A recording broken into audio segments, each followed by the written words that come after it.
Good day, you're welcome to join us for yet another edition of the program Evidence on CANAL English.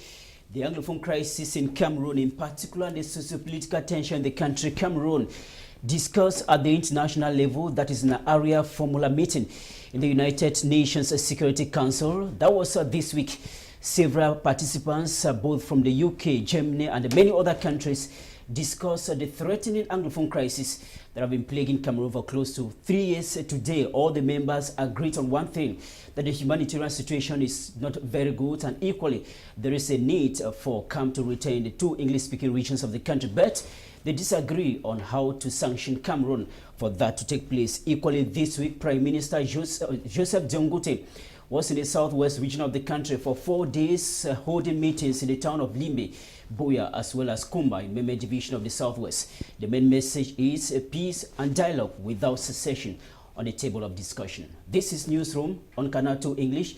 I am Dominic Memengwa Kimo. Stay with us.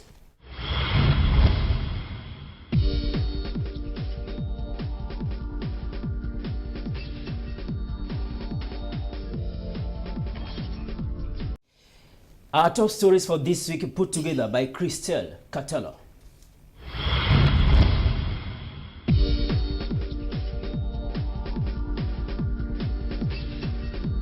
United Nations Security Council discusses socio-political tension in Cameroon in an informal meeting this week. Countries and UN officials that participated in the talks agreed on one thing, that the security unrest has reached an unbearable level, but they disagree over what should be done to resolve the crisis. What can be the implications of the discussion at the UN of the security situation in Cameroon? Newsroom examines the impact on Cameroon and the Anglophone crisis in general. Prime Minister Joseph Diongote says if the Anglophone zone is demilitarized, several armed groups will be created to terrorize the population. The head of government, in a 4-day visit to the southwest of Cameroon, called on separatist fighters to lay their arms and come back to normal life. From Boya to Limbe and to Kumba, the population asks the ultimate question of why government is reluctant to engage in a real dialogue without preconditions. After visiting Anglophone regions, what should we expect to change?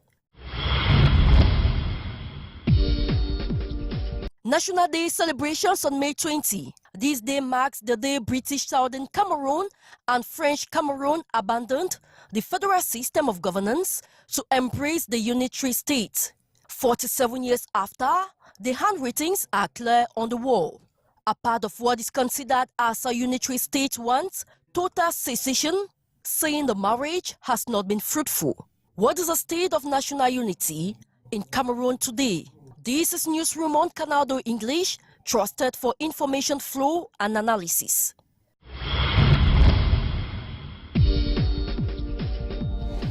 Thank you so much, Christelle Catala, for putting together what have been making news in the country Cameroon this week. Time for us to welcome our guest for the program. We're welcoming Mr. Chana Gildas. You are a military chaplain based in Marwa in the far north region of the country. Thank you for coming, sir. Thank you, and I send a greetings to all the televiewers who are watching us today, and I believe we are going to spend a nice time. Thank you for coming. We are very interested, happy to welcome you here. The title is, you say, you are a military chaplain. What is it all about? Yeah, thank you. A military chaplain is just a religious leader who has the mission, to carry on his clerical services in the middle of military personnel in order to build up their morale and cure their trauma each time they are engaged to be on mission. Yeah. It's really strange. Many people are questioning the activities of the military. Many people don't believe that the military, they have a man of God beside them. So what have you been telling them as far as their behavior in the war front? Okay, thank you. I will start by saying that, having a man of God in the middle of military personnel is not something that is, in fact, it's not an idea from a human being, because God himself called himself the God of army. That means anytime you see a group of military legally established, you always find God in their midst. So it is a normal issue to have a religious leader in the midst, in order to, help them understand, first of all, that any war that they will be engaged in, if God is with them, then the victory is sure. So that is our main mission, to reconcile them with God and help them to accomplish, their different tasks in life.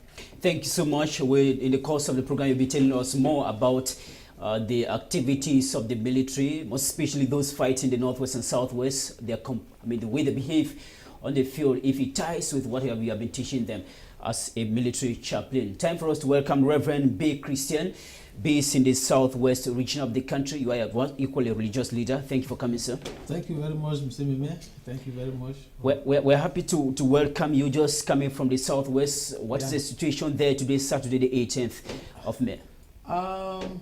Southwest have just been there with the challenges that they have every day. And we're also be busy, training counselors, because we have a lot of situation on the ground that need counselors. We have been doing our best, and the visit of the PM, I just waved them because I was really busy in what was on the ground. But I just want to confess that Southwest is already in devastating mood, and the people are lamenting and they're agony, they're in pain, because the situation on the ground, really needs a halt of it. You need a halt. Now, still talking about the Southwest region of the country, this week we noticed that the mayor of Buea Council, Ikima Patrick Esunge, took upon himself to break down doors of some shops and business centers in the town of Buea in the southwest of the country. The reason was to punish those who respected a lockdown on the day the Prime Minister Joseph Diongute was expected to arrive at the town of Buea. Mr. Mbe, how do you examine the situation where a mayor of a municipality takes upon himself, accompanied by armed military men, to destroy shops of business owners? I'm so shocked when I followed that what had happened in Buea. And I believe that this country is a country of law. We have procedures, and the mayors, they have their limits. And I believe that it's really, it's out of question to see a mayor going to that level to destroy the businesses of persons. It is they have made themselves like a political pimps, and they feel that because of the power that they have, they can do any type of thing that they can do. But I believe that that's an arrogant, that's an act of arrogance, and what we call human rights abuse. And I believe that the people who have shops have been broken by the mayor have the responsibility to take the mayor to court, because it is the state have not given any mayor right to go down to a level to break people's shop. If people have violated orders, convoke them to their office, and and pass a message to them so that they should understand that this is what's happened. I believe that we should not take the right on our hands. We understand that on several occasions the mayor of Buea have called on people not to respect lockdown and equally ghost towns in the southwest of Cameroon. There was a time he sealed the shops. So this is another step towards forcing people not to respect, perhaps. Do we say he has exploited all the other means, pushing him now to go brutal? He is the mayor that said that Buea is a town of hospitality. And when we say a town is a town of hospitality, we need order, we need understanding. We need, we know that you have to talk with the people. When we are enemies, you talk with them. So if the people violate, his orders not to close their shop during ghost towns, it's because of the insecurity that he himself cannot provide. And it is, to take that measure to go and break shop, it is an act of aggression, and it's an act of terrorism. He is behaving like a terrorist. He's a terrorist because, for example, you cannot take military people that the ministers they are telling us that they are there to protect property, cannot go down with a mayor to destroy the same properties because they refuse to obey the instruction based on the insecurity. Those are the images we are seeing there. Mr. Chana, how do you react to this? A mayor that destroyed shops, doors of shops. Those are the images there of business spaces in the town of Buea because they respected a lockdown imposed by separatist fighters. Okay, thank you very much. I will first of all say that I'm not, okay, with the killings that are happening every day, because I believe they are our brothers, they are our children, they are our parents. So there's no price for a life. So I want to send, first of all, my condolences to all those who have lost one person from one way and the other, because it also pains us. Now, when you look at these particular actions, I will stand by saying that, the mayor has power in some certain things, and he also works according to the order that he receives from from his superiors. And he pointed about the military people going out with the mayor and support one thing and the other. When I look at the video, I have not seen where a military man have shoot on somebody. They have a particular and a precise mission, that is to protect the society. And maybe if I want to go further with what we have today as a topic, when you look at the visit of the Prime Minister... Well, we'll get to that. We are talking about the destruction of shops by the mayor. We see military men accompany the mayor to do that. Is that their duty? Yeah, now what is the mission of the military men? Is it to protect or to fight the population? No, I believe it's to protect the population. The mission of the military man there is to protect the mayor and make sure that the mayor successfully... Yeah, not only the mayor. It's good to understand the points of the military are not only to protect the mayor. So if an order is given for people to go and open that shop and the government take it as a responsibility to protect those people, I can assure you that they will put everything in place what to secure those people. What are you calling protection when the military man is there watching at the mayor breaking down the doors of the shop? No, when I say, who have you seen a military man breaking the store? No, the military man is there. He's there to make sure. It means if the mayor went out of his role, then we have a law. Okay, which means that the rule was to break the shops. That I'm not in the place of the mayor. Videos, from what we watch there, because we see the mayor, we see military men accompanying him to do that. There is their responsibility to protect the mayor. Not to break the shops. You understand? They have a mission to go and protect an authority. And that's where their mission ends. Yeah. You understand? That's why I say when you look at the video... what the authority is doing. Normally, they will have a report to give. Okay. They send them there to protect somebody. You understand? Mm-hmm. And not to kill the population. Because even if the population came out or the mayor went and arrest somebody, I'm sure that the military will defend so that nothing bad should happen between the mayor and the population. Okay. It's good to understand that. Yeah, Mr. B, in this particular context, from what he's explaining, means that the military was just there to protect the mayor. Well, the Cameroon government and the military, they have gone out of scope, out of responsibility, and out of the focus that they need to have. We are civilians, and I know that as a civilian, the military is being trained to protect the states, not only the government officials, also the population. Now, and the military, if the military sees that the population is doing something that will affect the statement, the military have to intervene. And if the military sees that the statement are doing something that will affect pain to the population, the military have to be like a middleman in that stage. But seeing a situation whereby the military people are accompanying statement to put pain on the population, is an act of aggression and an act of controversy between, or the compromise between the military and the statement. Because the population, they cannot operate without the population. Take note. Their responsibility, both the statement and the military, is for the population. Because the population are there because the security are there because of the military, because the statements, they are there. And if the statement fails to do the responsibility, and the military that are supposed to intervene, refuse to intervene, it's like how can I put it? It's like they have agreed to put pain on the population. That's how I look at it. I've agreed to put pain on the population. For example, let me put an example for what happened in Bamenda. Where we'll get to that. We'll get to the situation in Bamenda. Time for us to see watch what newspapers have been writing about this week. Can't see more indeed.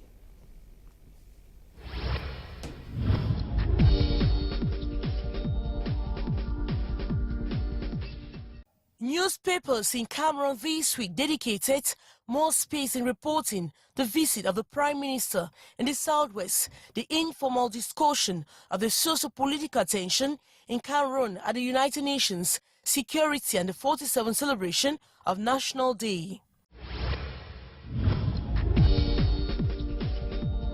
To the Post newspaper, the Southwest becomes the peace mission with tears, ghost town, roadblocks and dirt. To the paper, beneath the dancing on the streets of Buea, Limbe and Kumba to welcome the Prime Minister lies serious grievances against a government that is killing the population. To the Guardian Post, the population of the Southwest bombarded Joseph Diongute with questions on why the war is still going on.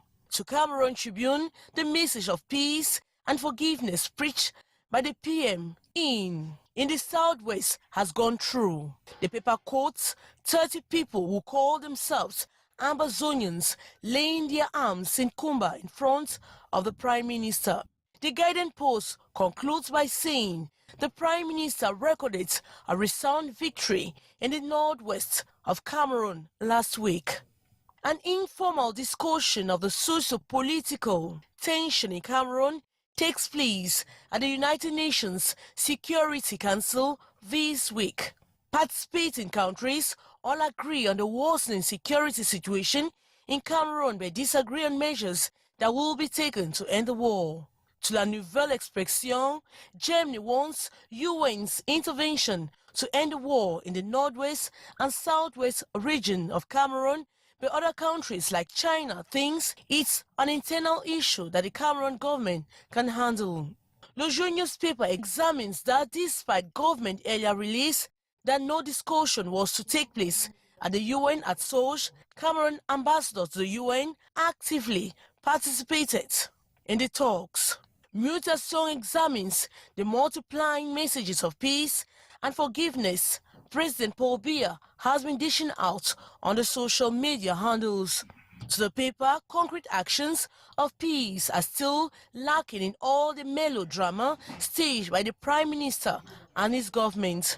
The Guardian Post newspaper tells a story how a military helicopter crashed in Oko in the northwest region of Cameroon, killing one person with 6 others injured. Info Matin presents a release on the crash. Défi Actuel newspaper talks on national unity 47 years after the putting in place of a unitary state. The Guardian Post writes of the death of a popular radio journalist in Bamenda. Makchi died after an illness. The paper presents the prowess of the journalist in the broadcast of radio news.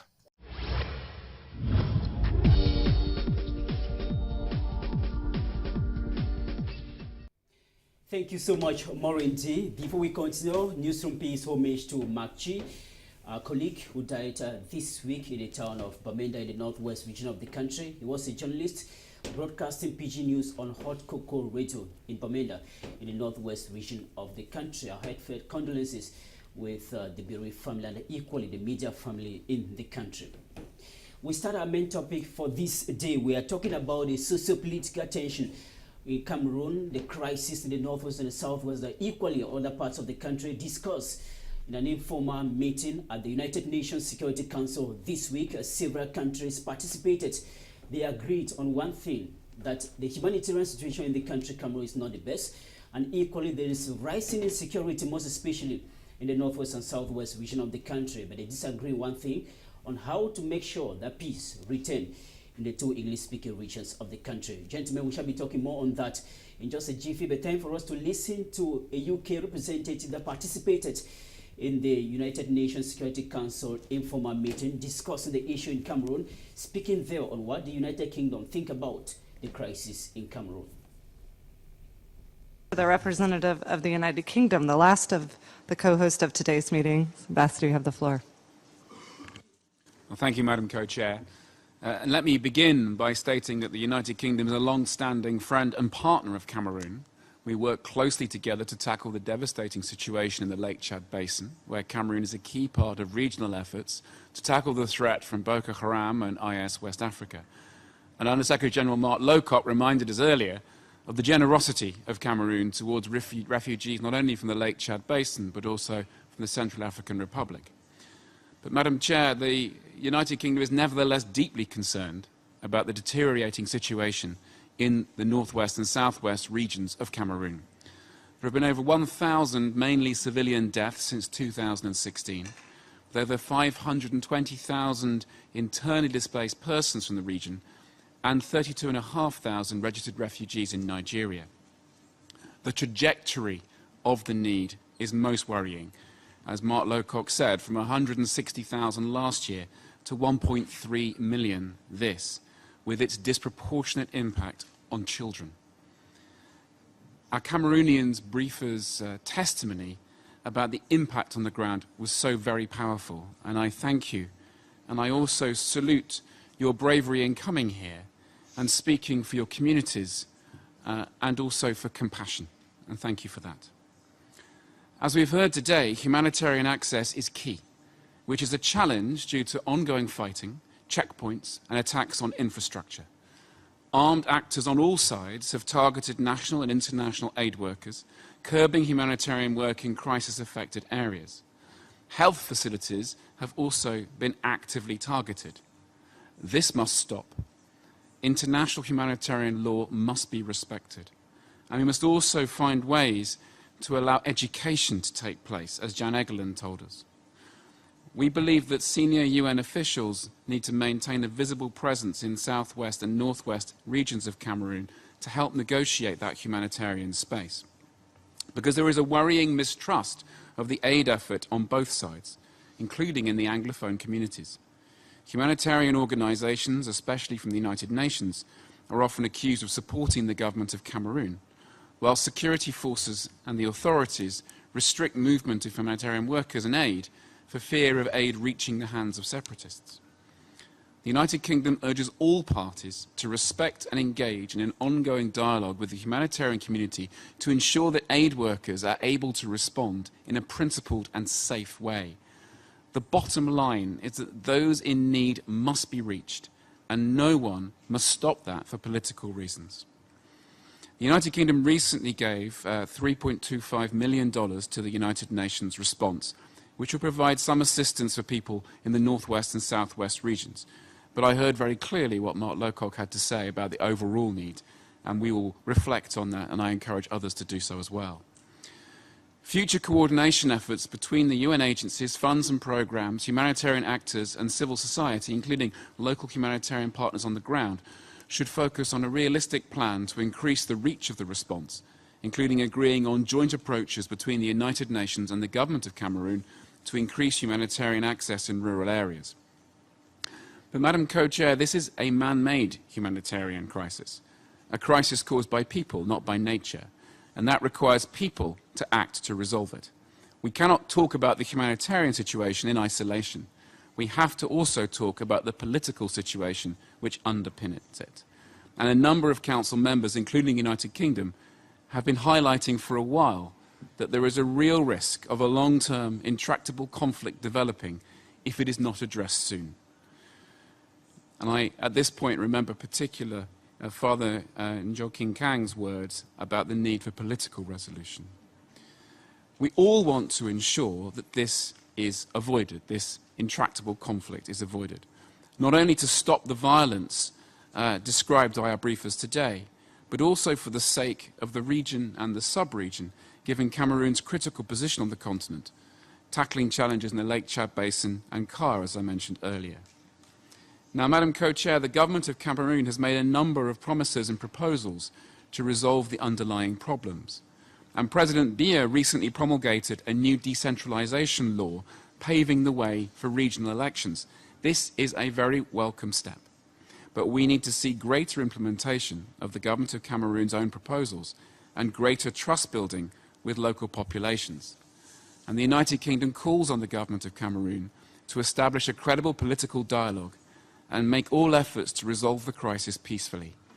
Confidence-building measures need to be taken to create the conditions for such a dialogue, for example, through release of political detainees and taking steps to rebuild the political centre.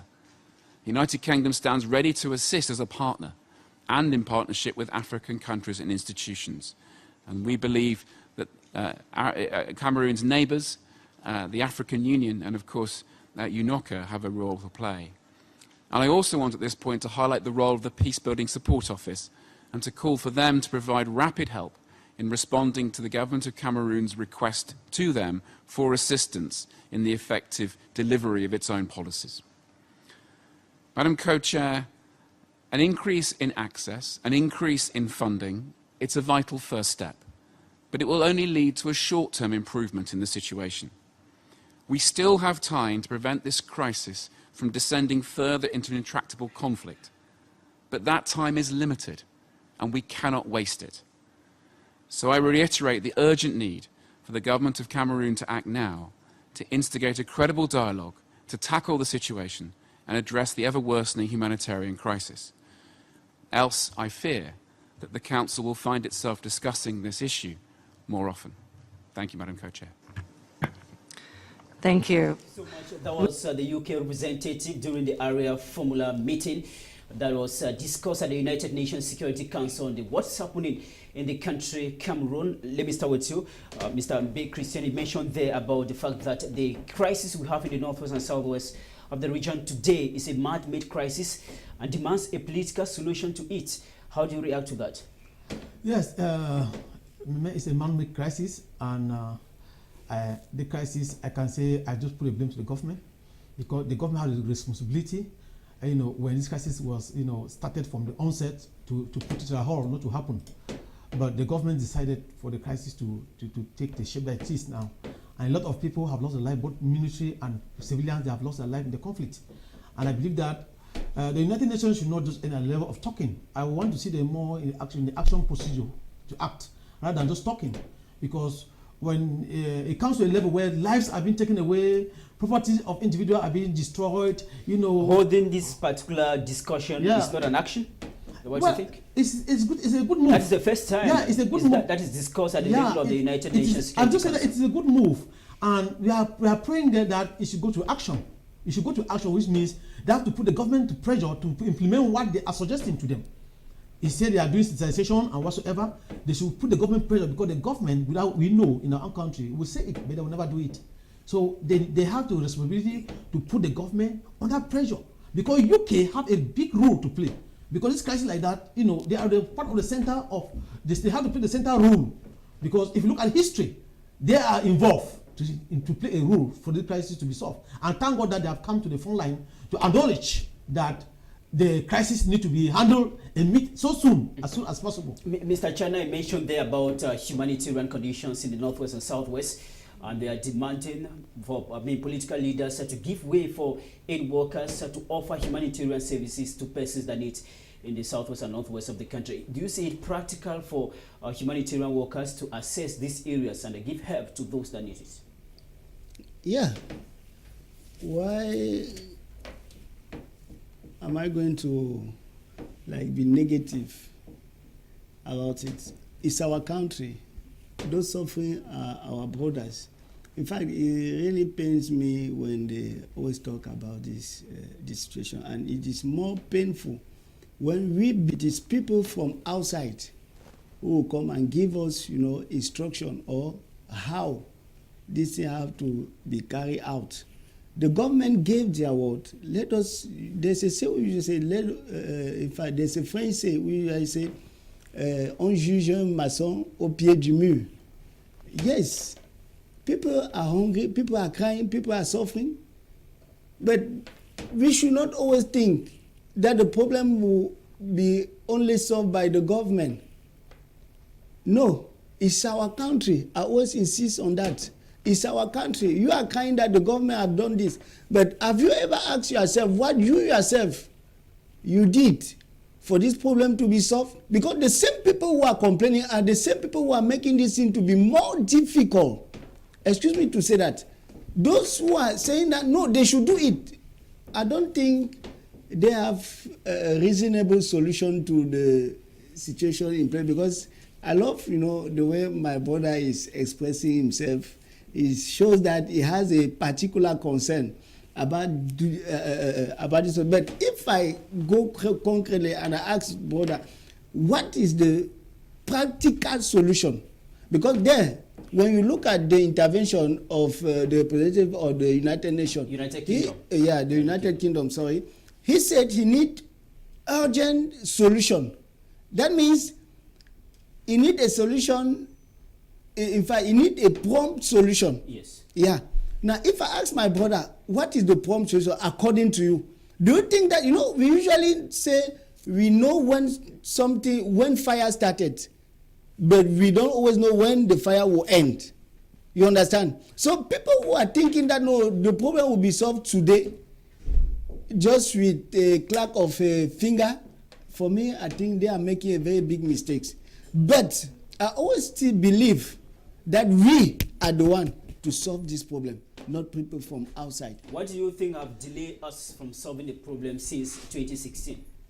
We usually say there are people who have their ego. When people think that they are more important than others, that others cannot bring them solutions, that's where the problem, in fact, from there the problem will never be solved. This crisis have been persistent because people were believing that the government had nothing to offer to them as far as the resolution to this problem is concerned. In the other way, the government too thought that there are people who are trying to play games. And I will strongly support it because today you discover that what people were saying yesterday, many of them today are not saying the same thing. So who do you think were trying to play games? Those who were proposing themselves to be, the main point or the central point, to offer a good solution to this crisis situation. From there, let me just take some examples without calling names. Yeah. Let us go into political parties. There are many of them who were singing in studio like this ones, that this. But when the problem were aggravating, it's like you don't see them again. But what I'm saying is that in fact, the problem can be solved, and that problem will only be solved by ourselves. Okay. We don't need any hand from outside because it concerns us. The pain is in us. We are the one to really define the gravity of that pain, and if we want, then we will solve it. Mr. China says that the problem can be solved by Cameroonians themselves. The same point of view shared by Belgium, France, China, as well as Equatorial Guinea during the Area Formula meeting in the United Nations Security Council. They think that the problem can be solved by Cameroonians themselves.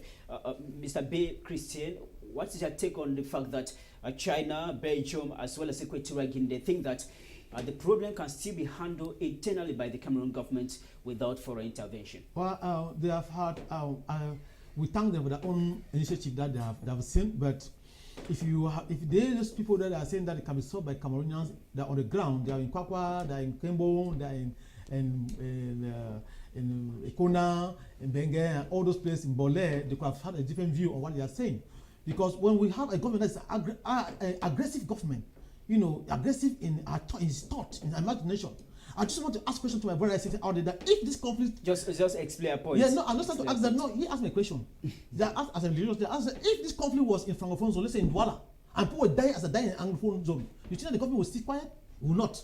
The solution would have been there. So they are quiet because it's in the southwest. No, let me just give you... I'm just talking. We are talking now. We're talking about quiet. Yeah. I just want to say that they have taken their own moral, but I believe that people, there's a say in English that when you are unable to solve your problem in the house, your neighbors come to help you solve your problem.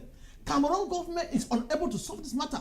Let me tell you the truth. For 3 years, the government cannot be, when we government officials going on the road and saying that they're coming for peace with peace plan, who they are the one to call people on the table to talk the truth. The Bible says one thing. I believe that you are a Christian. The Bible says you shall know the truth, and the truth shall set you free. The government is running from the truth. The government don't want to stand the truth. The government wants to speak the truth. The government is fighting truth, and you cannot win truth. That's the reality. You cannot win truth. I'm sorry, because most of the fresh how can I call them, professors that they go on TV, so they don't know the history of the country. If you know the history of the federal system of Anglophone and Francophone, then you need to talk based on the truth. So they miss the truth. And that's the reality that the person is still fueling and still moving to the market that is moving today, because people are running away from the truth. The government is running from the truth. The people who are saying that they want to start as mediator, they also are not saying the truth. And that's why people are dying. My focus and my own cry is that people are dying on the field, because we believe that human beings, they are us, they are our brothers, as you earlier said, and we cannot see people continue to die like that. So you think foreign intervention would be the best? I believe that foreign intervention would be the best. Foreign intervention have solved many crises in many countries, even in Europe. Even when Ukraine have a problem with Russia, foreign intervention, they came in and they have to sit down and the problem was solved. I believe that even in Syria today, when there's war going on, there is talk going on with international bodies. So our own country can never be the same. Can never say we can solve it. If we can solve it, if the government is a mature government, then instead of telling the people that the international body, all in the UN, everybody have asked for an inclusive dialogue. But why is the government refusing up to today? It's not a mature government. It's a government that don't want to solve the problem. Let's maybe Mr. Chana to react. I want us to bring out point who can help us coming out from our present situation. The worst thing when somebody is sick is to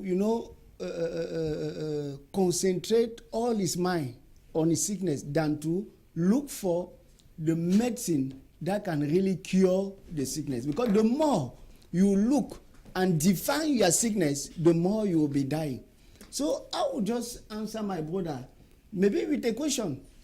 We know maybe we some countries. Okay. Let me just explain our point so that those watching us will understand what we're saying. Okay, let me just explain now.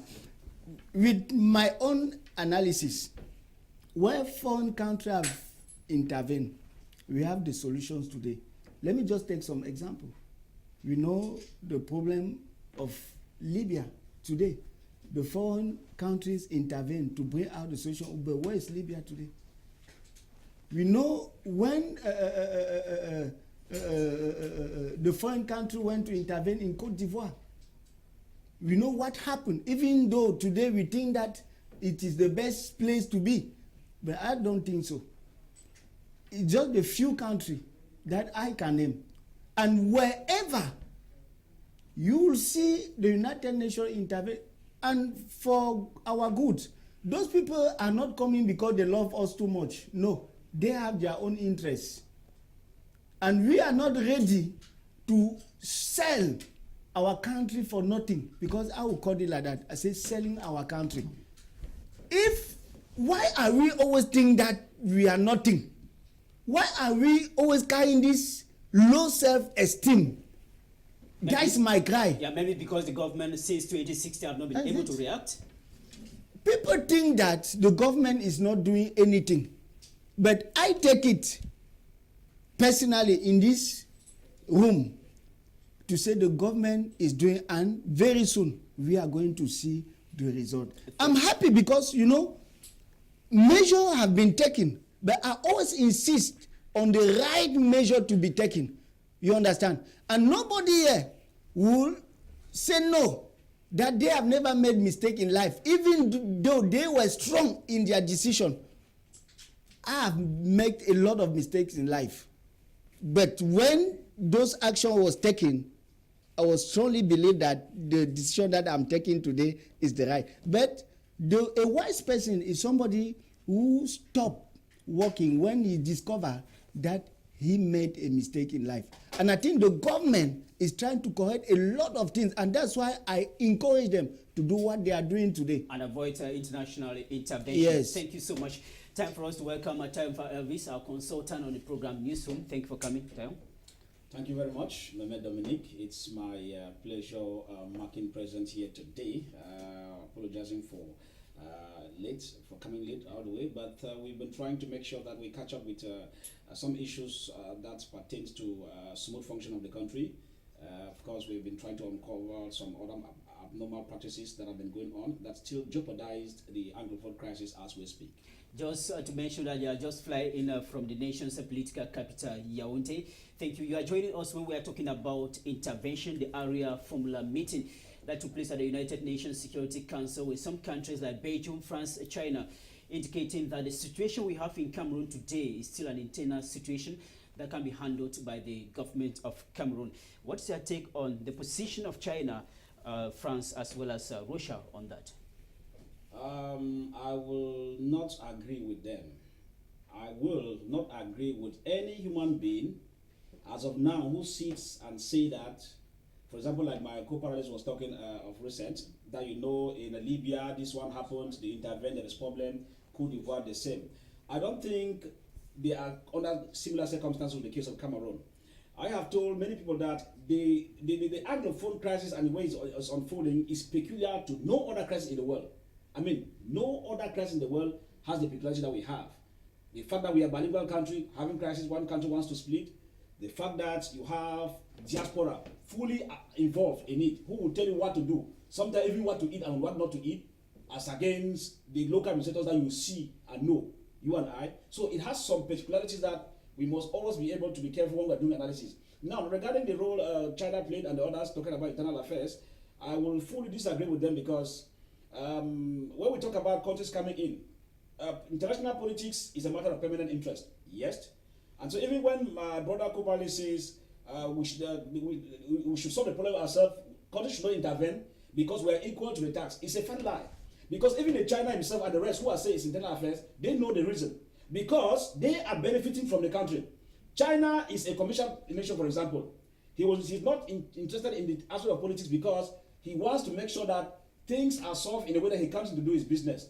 Now, the very colonial masters, France, and of course, when you hear Belgium is a cousin to France, the same people. When you hear Britain and all the like, they tell you it's internal. Why do they say so? They, first of all, when you look at the colonialism aspect on the foundation of the current Anglophone crisis, you realize that even the problem we have today is caused by them. If we're not partitioned, we should not be where we are today. It did not bring French and English, we should not be wrangling today. So at the end of it, the fact that the government has failed for 3 years as we speak, now people are dying every day. I will understand with anybody who says we should wait first, the government is trying to, because there could be pro-government people, there could be people in the regime, there should be people who don't have families who have suffered. But if somebody sits on this panel, I have been caught in crossfire, I've been saying this over and over. We have relatives whose houses have been burnt. We have people who have been shot that we know. So if, I'm killing what Pastor said, if any member or anybody who sits on a panel and tells you that, no, the government is trying to, it's because the person has not been touched. And why are we saying so? The pastor here said something clearly. If this crisis was somewhere in Douala or in Yaoundé, it should have ended all along. Or if the son of a colonel, or the son of a minister, or the wife of a minister was once kidnapped in the northwest or the southwest, this crisis should have come to an end. All those who rigmarole on media and tell you, no, the government is trying to, is because they have not been touched. Until you are touched, then will you know where the shoes pinches. But we know very well that the building or the house of Chief Dr. Dongute, who is today the Prime Minister, was set ablaze in his own. We know how the residence of Paul Tasson was equally burnt down. Several members of government from the northwest and the southwest have been affected. Let me come out from you. We have Peru, we have US, UK, Germany, who think that the situation in Cameroon is degenerating and there is a need for more discussion to take its course, and possibly that should be discussed at the level of the UN Security Council. Do you think it is possible for this crisis to be inscribed in the agenda of the United Nations Security Council? I look at it, it's very impossible because as so far as this crisis is concerned, they will always go to agenda because the government will always create situations that will cause them to overcome the table. Because when we are talking like now, like this, for example, let me just give you one example. The Prime Minister was in Bamenda and military were killing people in Miami, attacking people and killing people in Miami. That is a very good Prime Minister that have come to speak peace. The military is on the ground doing something else. And some people will come and sit and tell you that it is not like that, it's not like that. Anglophons are dying. Francophones are not dying. I've seen a situation whereby in Kumba, a military man comes and realized that the people where they were standing, there was a francophone there. He went and spoke in French to the francophone. He said, "I need to chez toi." and the next time come and arrest the Anglophones. What are we talking about here? The classes will ever be in the table of the United Nations because the government will always cause trouble, will always kill people, will always burn people's houses. The government cannot say that the tactics and the personnel or the military professionalism is to burn civilian houses. It's not. I mean, if you want to tell me that is what the military have been trained for, I'll say that in the world we cannot say like that. If America are fighting war in Afghanistan, protecting Afghanistan and their property, and then we say we are Cameroon in the national station, we are living together in peace, and we are burning our brother houses. I cannot. We are not brothers. We are not brothers. Mr. Chana, let me come to you. The situation in Cameroon was discussed in an informal manner. That is the area formula in the United Nations Security Council. Do you think it is heavy enough, worth enough to be discussed at the level of the United Nations Security Council itself?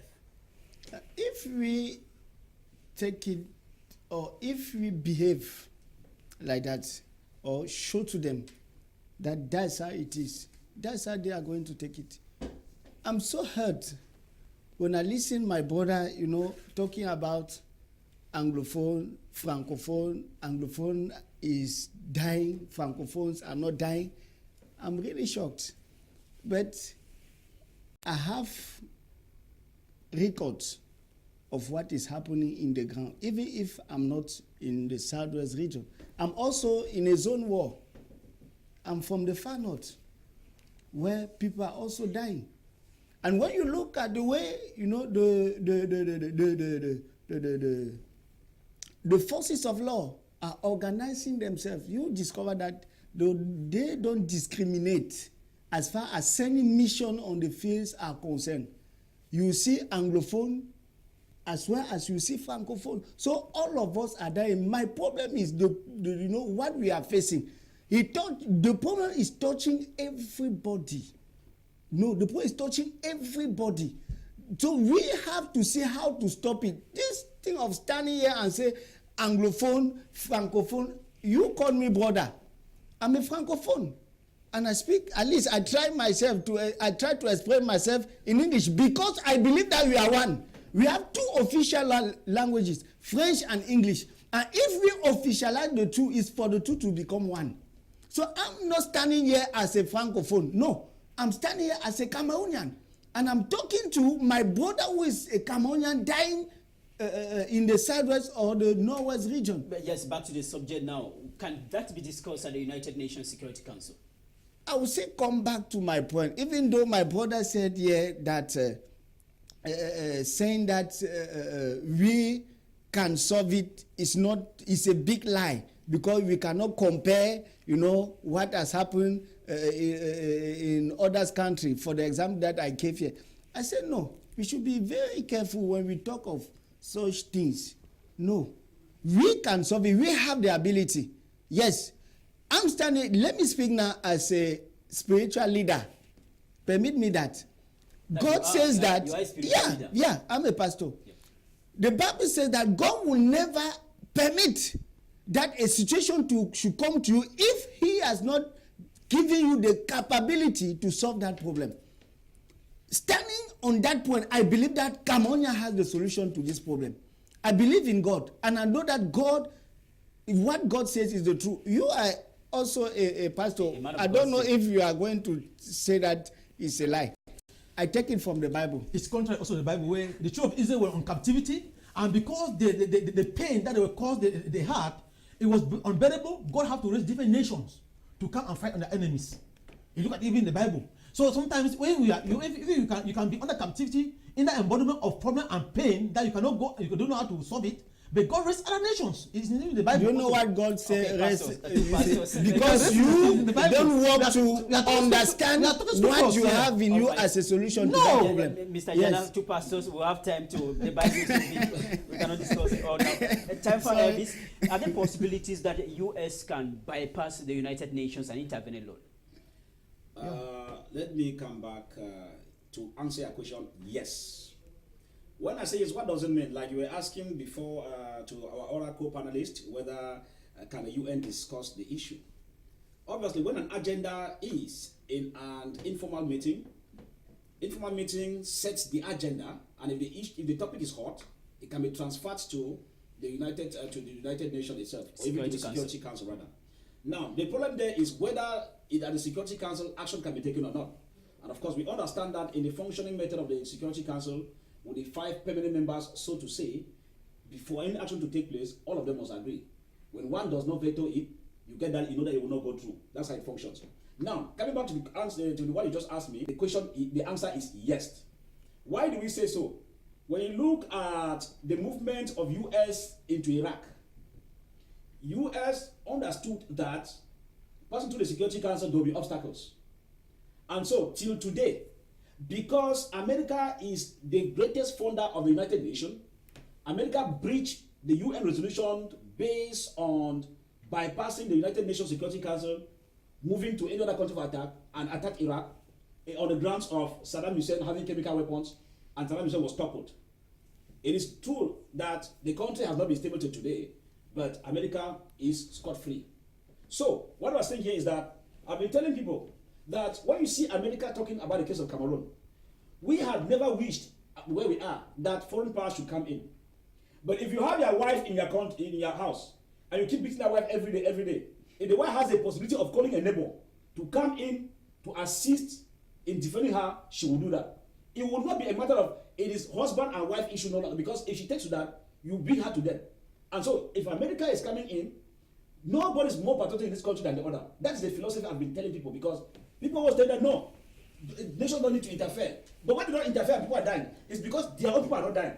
If the day that people are touched, I will tell you that an urgent inclusive dialogue meeting will be held to cater for that. So in this case now, America is coming in first. As I said, international politics is a matter of permanent interest. America has the interest in the Gulf of Guinea. That's what people don't even understand. Pastor said quite correct. It is true, it's not because they love us too much. They have their interest. Even the Russia and the UK who are saying that no, it should be internal affairs, and this and that, they have their own permanent interest. Everybody has.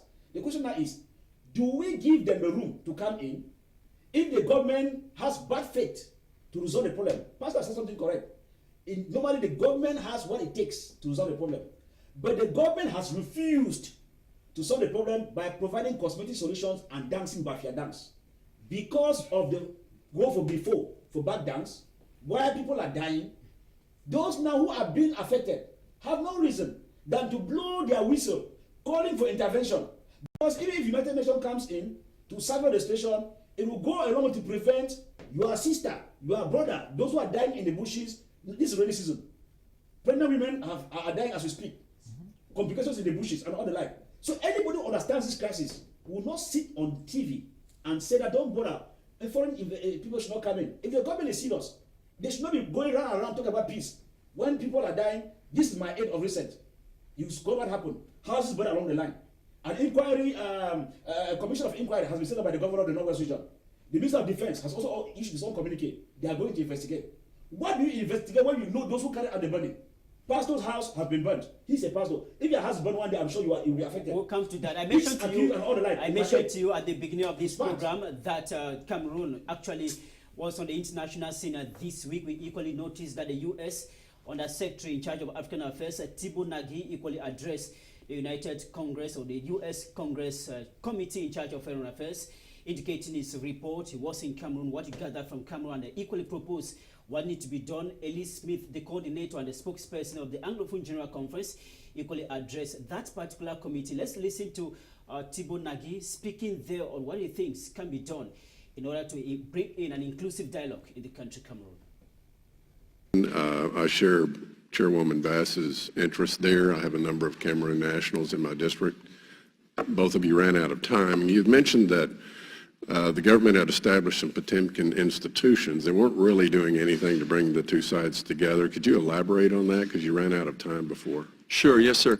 I understand the Cameroonian government established several commissions, and I'm sorry, I don't know the exact name of it, whether it's the Multicultural Institution for National Reconciliation or something, which on the face of it sounds good, but the institution, and there have been a couple of these, but they have not been provided adequate budget, and they have not really done anything, because what the country needs more than anything else is a genuine, open dialogue, probably to include the diasporas of the Cameroonians, because they have a great deal of interest in this. Because, sir, what's happening, both sides are becoming further and further radicalized. Unfortunately, I believe that the president of Cameroon is being told by his hardliners that he can win this thing militarily. There is no way that they're going to win this militarily. The violence is going to get worse in the northwest and the southwest. The arm for an arm, literally an eye for an eye, and the whole world will be blind there. The violence will spread to the West Province. It may even spread to the Littoral Province, which is the large city of Douala. So there has to be something.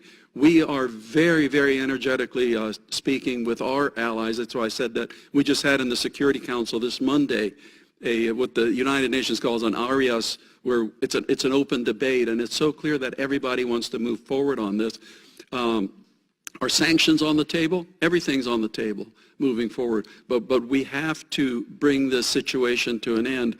Else, there's a possibility of what happened in Nigeria with Boko Haram. Started as a small movement, and now look at it. And it'd be disastrous for the region if the Cameroonian government turned this thing into yet another type of Boko Haram. Or Boko Haram could come back into Cameroon. Well, how do you mentioned, that it appears to be spiraling out of control because the more the security forces clamp down, the more resistance there is in the Anglophone region. So what can we do that we're not already doing?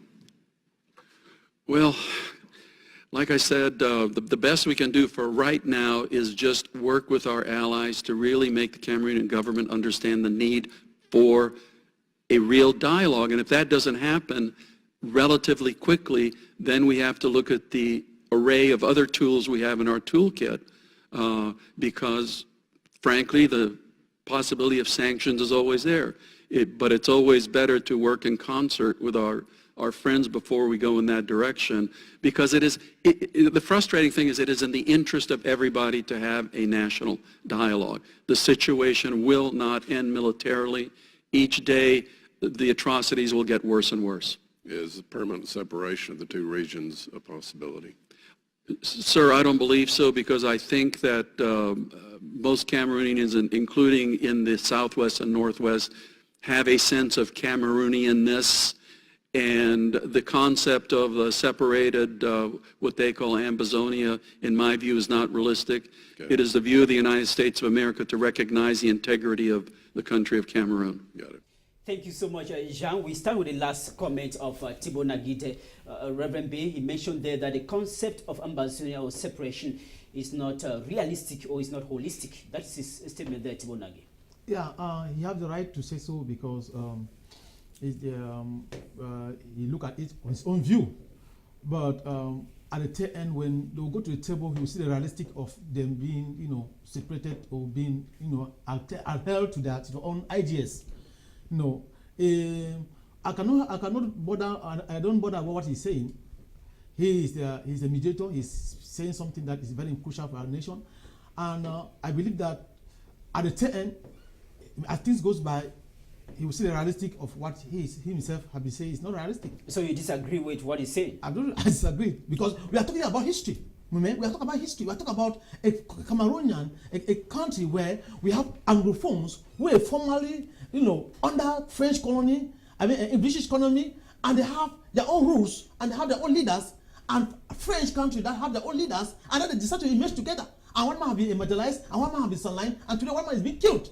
And houses are being burned, and things are being. So they are just saying it on the level of the further discussion. But if they can see the reality on the ground, and then at least they will start to see the reality of it. Mr. Chana, Thibault Nagite, the U.S. Under Secretary in charge of African Affairs, mentioned that the concept of separation or the restoration of Ambazonia statehood is not realistic. What is your take on that? Yeah, I agree with him. And my brother said something that when I was talking of, the government having the solution to this crisis, he said, the government is doing what we call in French Bafia dance, going before, coming back. And what the government is just saying is exactly that Bafia dance that my companions was saying here. If you said that Anglophones in fact, came to join the Francophones, you understand, what was their aim? It was so that they should become one. Have the same mind, the same words, the same way of doing things. So saying today that because there's a problem, they have to be separated again, I don't know if we really understand what we are saying.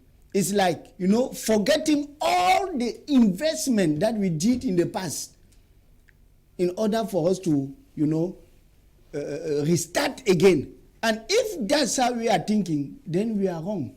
And I don't think Cameroon can go forward if that is the point of, what separatists are saying. And I'm still saying it, that this issue of separation did not start 3 years ago. Because when this issue started, the real people who started revendicating things, today, when they see what is happening, they are not okay with it. Because that was not what they were expecting.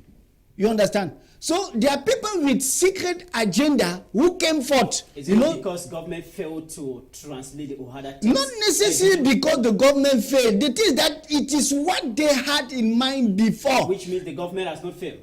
Is that what you're saying? I'm not saying that the government have not.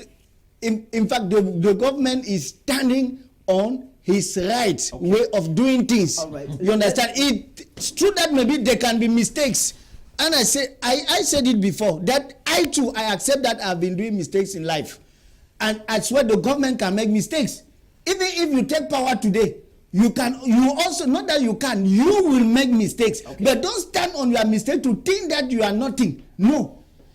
Time for Elvis, let's react to the last statement of Thibault Nagy there, mentioning that the concept of separation. He mentioned that the Anglophone, the need to restore the Ambazonian statehood is not a broad-based opinion in the northwest and southwest of the country, and he doesn't see it coming to pass.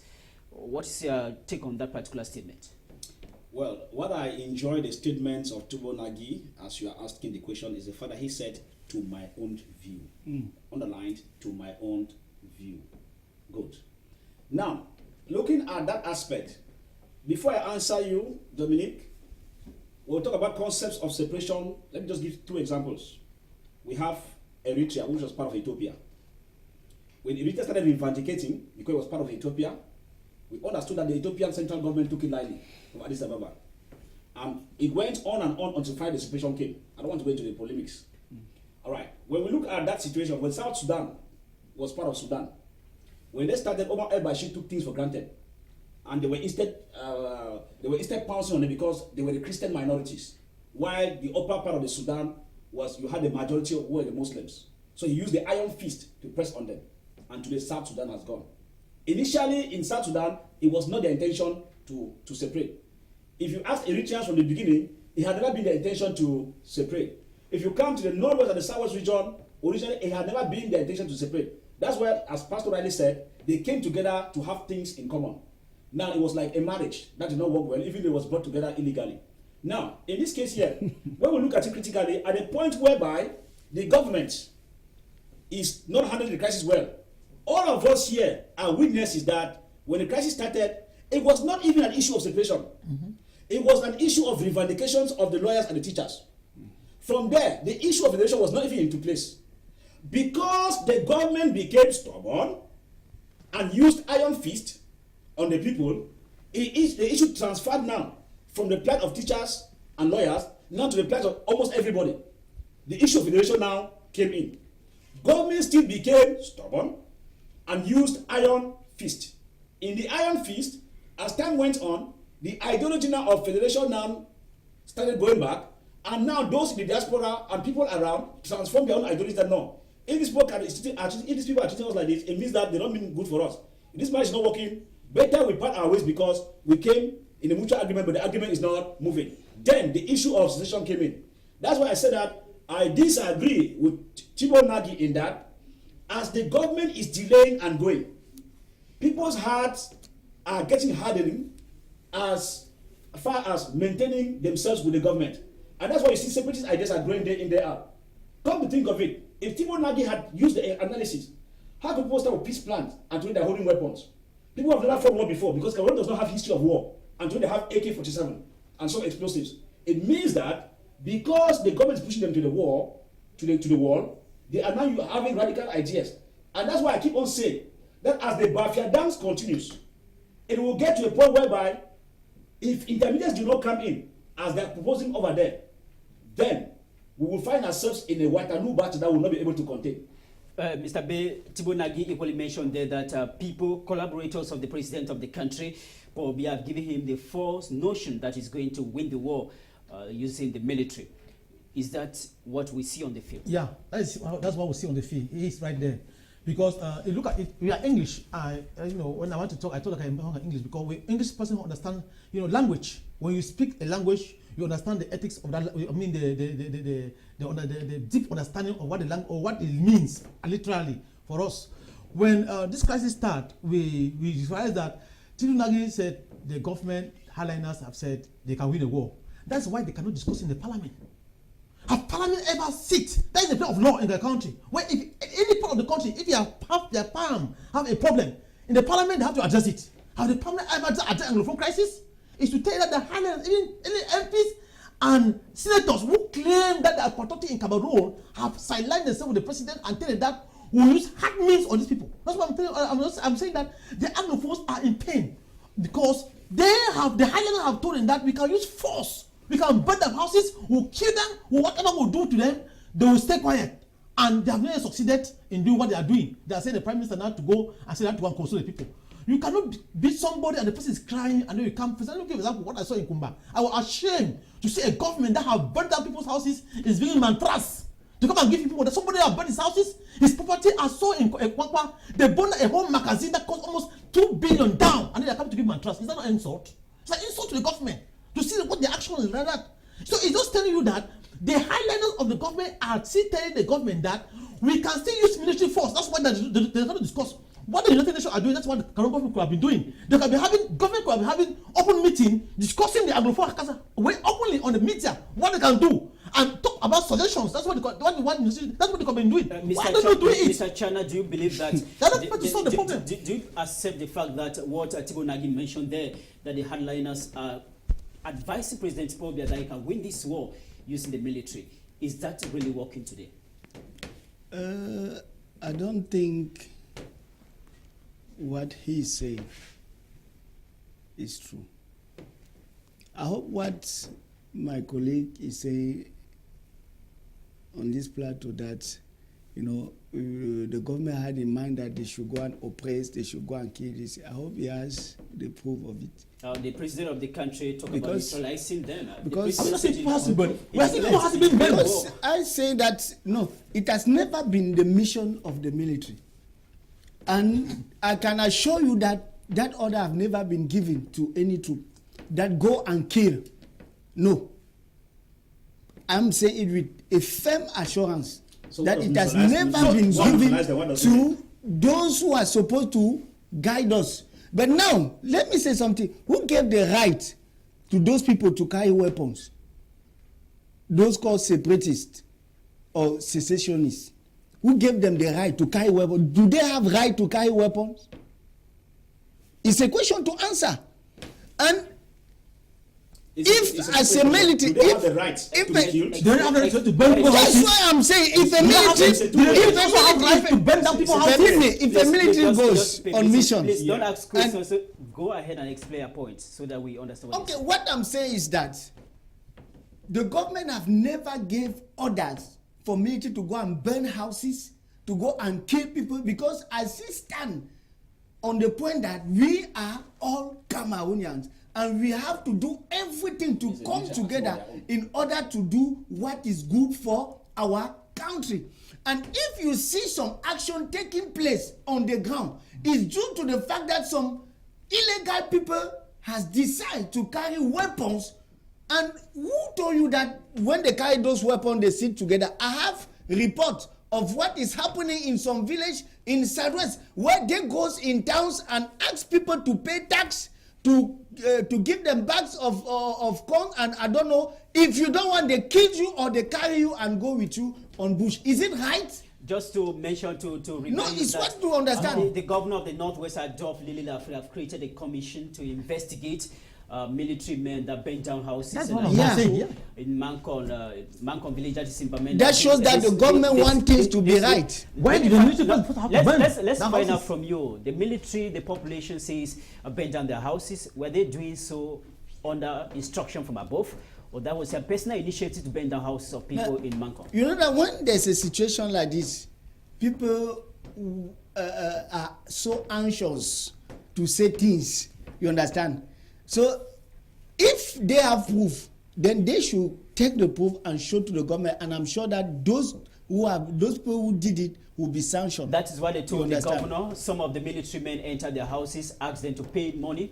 If not, they are going to burn their houses, and some people paid 100,000 francs and above their houses. And you said an investigation has been put in place. If they are telling the governor what actually happened, and the governor have opened an investigation to that. And the governor yeah, if they discover those people, they will be guilty and they will do, in fact, the law, yes. The law is going to take it course. Thibault Nagy equally mentioned that if care is not taken, the security unrest in the north will spread to the littoral and equally the west region of the country. Are there possibilities to that? Yes, that one Thibault Nagy is very correct. Any area where you have conflict within that area, there's a possibility of it splitting over to the next area close to it. Why? Because you will find times that maybe some of the separatists will need to move over, probably to take rest or to take refuge, and because of taking refuge, probably attacks could equally take place. You have areas where bandits, for example, if you go to the northwest region, the other way around, there are bandits in Douala and Yaoundé who have moved to those areas because they are seen as a safe area for them to carry out their stealing, and so, which normally is blamed on the Amazonian fighters. So it becomes a very complex issue. Now, with what Thibault Nagy said, you see, when you see world powers coming in, is because they understand that if you don't take care of the issue, when the Arab Spring started, you get the point. It started from Tunisia, it was moving over, went to Egypt and all the like. So when you look at it critically, it started from a particular place where a student got angry and started to blow up or to put fire on himself, not so, or to put himself on flames because he was not happy with what was going on. And so from that, people started reverdicating. You see how it was spreading. Now, the entire north of Africa was affected. It went to part of Middle East. So, what the international community says that they have understood very well. And the reality, indeed, is that as we speak, what Thibault Nagy said is physical something. But on the other aspects, economic and psychological, it has already gone. Because economically, the woman who used to sell at Bopi Market, who used to buy oranges in Kumba, who used to buy cocoyams from Munya Market, tells you that it is not going. Now, those who used to go there and buy vegetables, even from a miscellany, they no longer go. The other aspect has already crossed over, and the French zone themselves, Western region, they're already crying. Those who used to come and buy fowl, we have poultry in the West region, stand store in Cameroon. Now, Northwest used to come there to buy, no longer buy, so it affects the business. So, and refugees too. So what Thibault Nagy said is reality. And so the issue now boils back to the fact that when you see Thibault Nagy says, because we said not to be honest, because when the governor goes around, people don't speak the truth. When you get Justice Ebai Helen speaks in Libe, that all is not well. Governor, people are not telling the truth. Why? Because you get a government delegate who stands up and tells that this is a safe haven. You get the point? So you see that we have not been honest to ourselves. That's why I expect pastors, as we are here, to tell people to be honest, because people are not speaking the truth and things are going out of hand because of these scenarios. Well, a few minutes to the end of the program. Let's find out briefly. The Thibault Nagy equally mentioned that sanction can come in if the Cameroon government does nothing to address the situation. To force the government to engage into meaningful dialogue, they can impose some sanctions. Yeah, if it goes under their power to do so, is what they are going to do. But we don't want Cameroon to reach at that particular level. Yes, that's why we are doing everything to put things in place. Us pastors, we are praying, and we know that God will give them wisdom. I know that you pray for it. And pray for the country. Yes. And one of the ways of bringing about peace is the visit of the Prime Minister, Joseph Diangote. He spent 4 days in the southwest of Cameroon meeting persons in Kumba. Boya as well as Libe, discussing issues about peace. We equally witnessed that some people who describe themselves as Amazona fighters dropped their arms in Kumba, asking the Prime Minister that they want to come back to normal life. Let's talk about the visit of the Prime Minister, John Gute. You are just coming back from the Southwest, Mr. Bay Christian. What are the people saying as far as the visit of the Prime Minister is concerned? Are they receptive to the message given by the Prime Minister? They look at the message of the Prime Minister as the normal message that the other Prime Minister have been carrying to the Anglophone zone, because you cannot talk about a Prime Minister that will come to address, like what he was saying in Bamenda. What I watched in Bamenda, he was telling the people that we are Cameroonian, in book English, that we will not separate. We are going to meet the people. You don't need to tell them why you are separated or not. Tell them that this is the situation that on the ground that people are suffering is already on the limelight. We are having a meeting tomorrow to solve the matter. So we realize that it's just a normal visit. Because I can't remember in Kumba, there was a full-fledged ghost town. That was his town. That had to come out in its totality to visit the Prime Minister. There's no road for him to go to his own hometown. At least Kumba could have been a source of him of welcome as a Prime Minister. But Kumba was in full ghost town. And all what you see around, it was just military. And you realize that the atmosphere that he was supposed to feel as a Prime Minister in his own hometown, he was not felt. Why? Because the people desert him. Because why? It's the thing that he just see coming to sing the old song. And because of that, they don't see no need, to barracks under gun to go and visit him or to go and welcome him. Mr. Chana, the Prime Minister has a major message. The message is that there should be dialogue, or there will be dialogue, but secession will not be on the table of a discussion. Given that those fighting the bush want separation of Cameroon, and the Prime Minister have not talked to them, how do you think this can be possible? Yeah, at times we think that they are not informed, but I want to assure you that they are well informed about what is happening. And I'm surprised with what I'm hearing in this studio, that the Prime Minister just did what he did. It's a routine, but I would say no. In fact, the images are clear. The message is clear. People understood the message, and we are going to see results. So I will still stand, just like the Prime Minister. I'm not taking his place, but as a peace bearer, to call on all those who are still carrying weapons, let them come. They are our brothers. I myself, if I had a call today that if you say that you want peace, come, let us talk, I will carry my bag and go there so that we should talk peace. And I believe that if they are honest or they really want peace, because they are fighting for their right, what they are saying is that they are fighting for their right. And if the government says we are going to permit you to fully enjoy your right, drop your weapon and come, let us discuss to develop this country, then let them do so. Don't you think that the fact that the Prime Minister says secession will not be on the table of discussion will scare many of them not to come for the dialogue? Why? Because what they are fighting for is not on the table of discussion. What the Prime Minister is saying is that they made a mistake by thinking about secession, because a country can never be built if they are divided. And the action that have been placed in the beginning by joining us, in fact, there's a saying in fact, if you want to go fast, you walk alone, but if you want to go far, walk with others. So we have discovered, I'm still standing with those who think that the idea of secession was a mistake. So if they can come back in their normal senses and understand that truly we want something good for them, because I don't think about this issue of Anglophone, Francophone, we are all one. Thank you very much. Time for Evis react on that particular point, discussing, peace in Cameroon without those fighting for secession. Would that be possible? Well, I think that there was an error in that statement. I don't know who are the advisors working around the Prime Minister, but the advisors did not do their job. The Prime Minister is a gentleman. The Prime Minister, if we compare with probably the former Prime Minister, PM Philemon Yang, he's receptive, he's down to earth, that I enjoy. But the worry now is, Pastor said something correct here, that's Pastor Chana, that the government is informed. If a government is informed, then why is the government carrying out consultations when the government is informed? Therefore, it's a pretentious government that pretends to ask you, what's your problem, when he knows your problem. It means it is a pretentious government. Now, in this case of the PM going round and the statement, as I said earlier, I don't have any problem with the PM going round. I love him personally. It's very level-headed, senior administrator that I enjoy. Now, but with the statement, now, when you are in conflict resolution, when you see the international community talking about inclusive dialogue, the meaning inclusive means that everybody who is part of that problem should be on board. And if part of my problem was that of secession, under normal condition, you should not tell me don't bring that topic. Because by telling me don't bring that topic means I'm not welcomed in that dialogue. It means problem aluta continue. Therefore, what am I saying? The government would have tailored a statement. I don't know the kind of advisors we have, but they should hear. They should have tailored their statement. Please come out for dialogue and let us talk. It is for the government to bring them to the table and then convince them that secession is bad.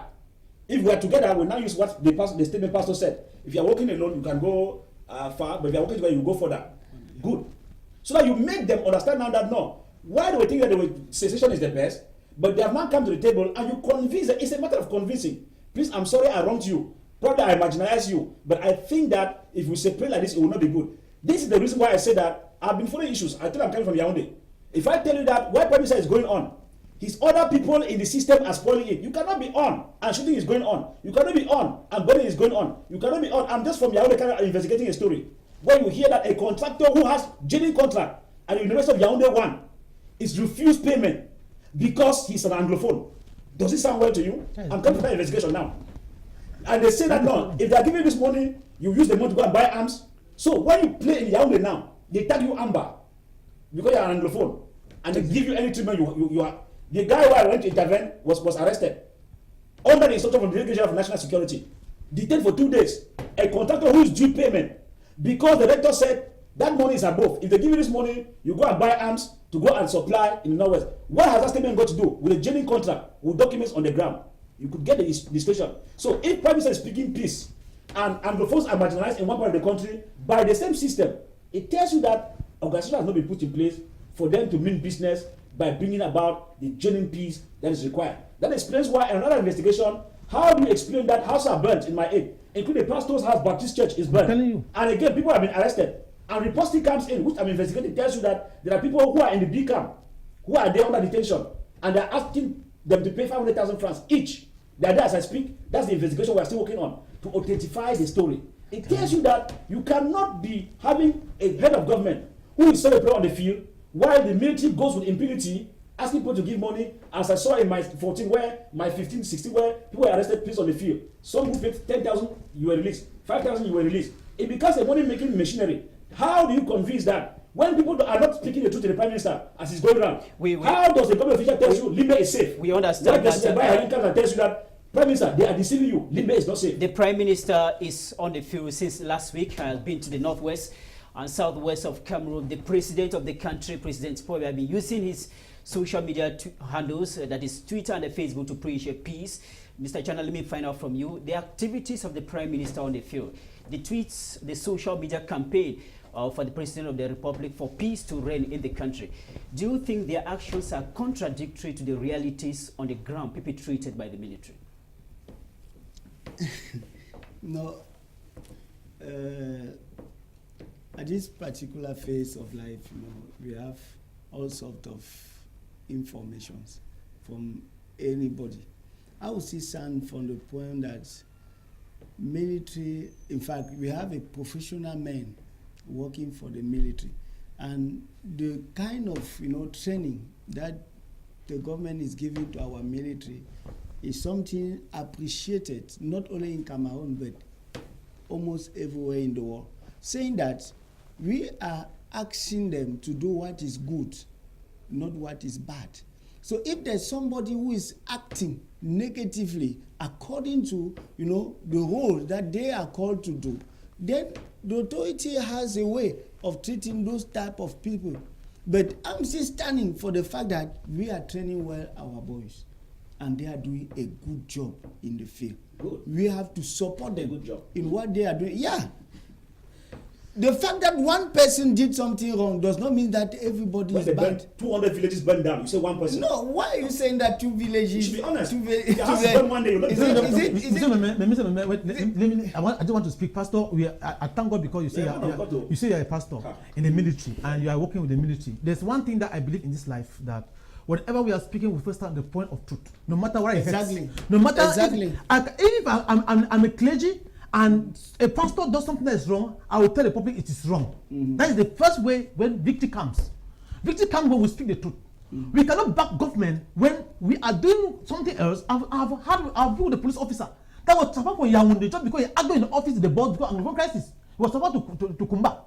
That is what we are talking about. We cannot say we are solving a problem by creating another problem in a machinery, the same machinery. There's a problem with the way you are not being Kumba. You are not being Kumba. I've been in Kumba. You are not in Kumba. Organize a program in Kumba. You are not saying those villages that a whole village have a race down by the military. And you say military have been went to. I don't know if the profession the military have been trained is to burn the houses. Because he has never been to burn houses. Let me give you the realities. In any conflict zone, when even in Afghanistan, where American troops are there, if anything happens with any military personnel, they follow the victims. They don't go to the population. Their military is not doing the contrary. When a military man is killed, the military turns directly to the population. It's wrong. It's categorically wrong. And the Bible categorically. I don't believe that. I'm saying the truth. We are towards the end of the program. Mr. Bay Christian, time for Elvis. The Prime Minister, we briefly mentioned that if the Southwest and the Northwest is demilitarized, it means that there are so many armed groups that are going to come up in order to terrorize the population. How do you react to that? It's a fake statement that does not hold. Why do I say so? You know, you said it's the Prime Minister said so? He said so at the University of Boya, indicating to students that the Southwest cannot be demilitarized, complain about insecurity. About when the military comes into their hostels, break in, steal, and that's the answer was not given. He told them that the Southwest military cannot be disarmed there because many armed groups are going to come up. React to that. Now, the issue now is, as I said, we are not here to blame one part. That's what people should understand. Our problem here is that the government is doing its own part, negative. The restoration forces are doing their own negative. But when you see me holding on very well, government is professional as they claim. You cannot have professional training on walls and everything, and you act like the person who is not professional. It becomes a problem. That's the reason why I said if you link one in the Northwest and the Southwest. Anyway, I believe the governor of the Northwest, who says Commission of Inquiry, that you should verify if there are people in the B camp there in Bafut who are under interrogation. Money's been asking. They are asking the money. I don't know. I'm still getting the information. I have not confirmed, but he himself, the governor I know, should make sure the Commission of Inquiry should verify, because people are asking why is only the burn of the house in Alancho in Bangkok is having that Commission of Inquiry until the Minister of Defense is bringing a communique. What about the house burn in Womb? Those burn in Du, those burn in Batibo, those burn in Jian. Thank you so much. It's a whole problem. We'll definitely come back the crisis. Thank you so much, Mr. Bay Christian, for coming. Yes, thank you very much. I want to just thank the clergy and I want to thank the government to do their best to resolve this crisis. Thank you for accepting our invitation. Thanks. Thank you very much, and we only pray that the Prime Minister should also be putting a mechanism to check that why he's doing good job going ahead. People should always spoil the job behind. Mr. Chana Gildas, you are a military chaplain based in Marwa, in the far north of the country. Thank you for coming for our program. Yeah, thank you, and it's always a pleasure for me to be part of this particular debate. And what I want to say is that we should believe in our government and bring what we think that we can bring to them in order to make things to be more positive. Thank you so much. We look forward to having you some other time to discuss other topics. We are thanking all of you for watching, all our technicians that made it possible for us to have a good program today. If you miss out today's Saturday, watch the rebroadcast of this very edition of the program, Sunday from 11:30. That is when the program shall be rebroadcast. I am Dominic Meme Mwakimo. Nice weekend.